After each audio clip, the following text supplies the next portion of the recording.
अस्सलामुअलैकुम दोस्तों, जैसा कि पता है आपको कि राइस का सीजन चल रहा है पूरे पाकिस्तान के अंदर। तो राइस के लिए जिंक सल्फेट जो है बहुत ही जबरदस्त खाद है।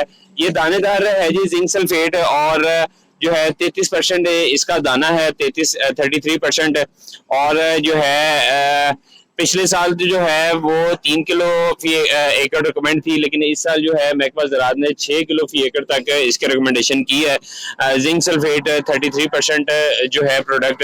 तो दोस्तों ये प्रोडक्ट है 33% जिंक का। ये बार कोड भी लगा हुआ है इसके ऊपर, इधर से भी आप स्कैन करके इसकी प्योरिटी जो है वेरीफाई कर सकते हैं। तो दोस्तों ये आप अपनी धान की फसल में इस्तेमाल कर सकते हैं। 33% का ये ग्रेड लिखा हुआ है कि 33% फर्टिलाइजर ग्रेड। तो दोस्तों ये जो है आप क्योंकि जिंक सल्फेट के बहुत सारे फायदे हैं।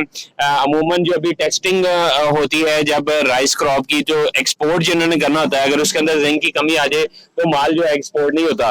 तो इसको जो है आप जो है इस्तेमाल करके अपनी फसल की जो है उसमें पैदावार में भी बढ़ा सकते हैं, इजाफा कर सकते हैं, आपकी फसल भी जानदार होगी।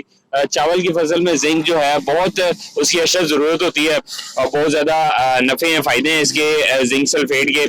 और आजकल इंसान जो है वो भी जो है जिंक टेबलेट्स यूज करते हैं जिंक की, क्योंकि उनकी खुराक में जिंक नहीं ज्यादा, तो इस वजह से फिर जो है उनको जिंक जो है उसकी टैबलेट यूज करनी पड़ती है। तो ये जिंक जो है आप अपनी फसलों में डालेंगे तो जो है जिंक की कमी भी जो है इंसानी जिस्म में भी नहीं होगी। जज़ाकल्लाह, अस्सलाम वालेकुम।